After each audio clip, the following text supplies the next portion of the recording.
यीशु नाम,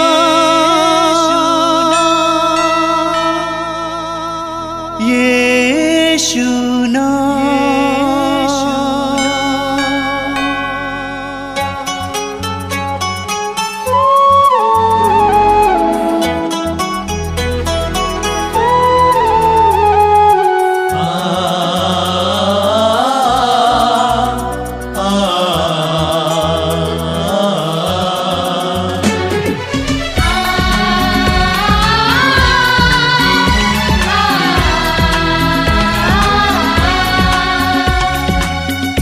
पूरब से पश्चिम तक, उत्तर से दक्षिण तक, पूरब से पश्चिम तक, उत्तर से दक्षिण तक, गूंजे गूंजे यीशु नाम, यीशु नाम। पूरब से पश्चिम तक, उत्तर से दक्षिण तक, गूंजे गूंजे यीशु नाम, यीशु नाम।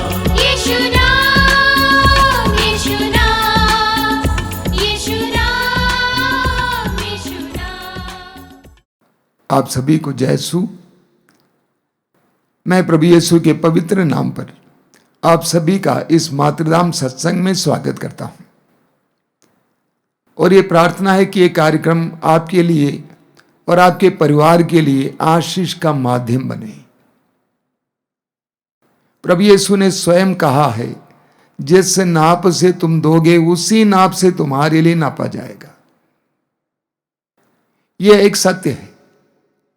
मैंने देखा है कई भाई बहनों को जिन्होंने अपने जीवन में प्रभु के लिए ज्यादा स्थान दिया, प्रभु को समय दिया, प्रभु को प्रेम दिया, उनके जीवन में प्रभु कितने चमत्कारपूर्ण कार्य करते हैं। कभी कभी मैं आश्चर्यचकित हो जाता हूं, ये कहां थे और कहां पहुंच गए हैं। हमारे जीवन में हम प्रभु को कार्य करने के लिए समय देते हैं, स्थान देते हैं, तो प्रभु हमारे जीवन में चमत्कारपूर्ण कार्य करेंगे। कोरोना काल के बाद बहुत सारे भाई बहन इस तरह के आध्यात्मिक कार्यक्रमों से जुड़े हुए हैं और मैंने देखा है कि उनके जीवन में उन कार्यक्रमों का चमत्कार भी देखने को मिला है। आपको बधाई देता हूं कि आप इस कार्यक्रम से जुड़े हुए हैं। लगे रहिए, प्रभु को समय दीजिए, प्रभु को प्रेम दीजिए, ध्यान दीजिए। प्रभु आपके जीवन में चमत्कार और चिन्ह प्रकट करेंगे।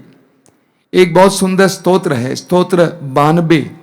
वहां पर स्तोत्रकार कहते हैं, प्रभु का गुणगान करना कितना अच्छा है, प्रभु का गुणगान करना कितना अच्छा है। सर्वोच्च ईश्वर तेरे नाम का भजन गाना, तांबूरा और वीणा बजाते हुए सितार के मधुर संगीत के साथ, प्रातः तेरे प्रेम का और रात को तेरी सत्य प्रतिज्ञता का बखान करना कितना अच्छा है। प्रभु तेरे कार्य मुझे आनंदित करते हैं। तेरी सृष्टि देखकर मैं उल्लसित होकर कहता हूं, प्रभु तेरे महाकार्य कितने महान हैं, तेरी योजनाएं कितनी गूढ़ हैं। मेरे प्रिय भाई और बहनों, जब हमारे जीवन में ईश्वर के किए हुए कार्यों को हम देखते हैं, हमारे चारों ओर हम देखते हैं, वास्तव में सारी प्रकृति ईश्वर का आईना है।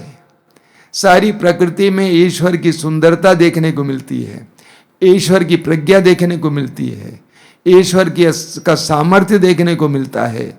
हम ख्याल नहीं करते हैं, हम अक्सर अपनी चिंताओं में ही ग्रस्त रहते हैं। आंखें चारों ओर दौड़ाइए, देखिए क्या हो रहा है। प्रकृति में ईश्वर का सामर्थ्य, ईश्वर का सानिध्य प्रकट हो रहा है, उसका अनुभव कीजिए। आइए हम सब मिलकर प्रभु की स्तुति करेंगे, बड़े आनंद के साथ प्रभु का गुणगान करेंगे। आंखें बंद कीजिए, तालियां बजाते हुए मेरे भाई और बहन के साथ मिलकर हृदय से प्रभु की स्तुति और आराधना करेंगे। झूम झूम कराओ, नाचो गाओ, तालियां बजाओ, आनंद मनाओ। झूम झूम कराओ, नाचो गाओ, तालियां बजाओ, आनंद मनाओ। झूम झूम कराओ, नाचो और गाओ, तालियां बजाओ, आनंद मनाओ। झूम झूम कराओ, नाचो और गाओ,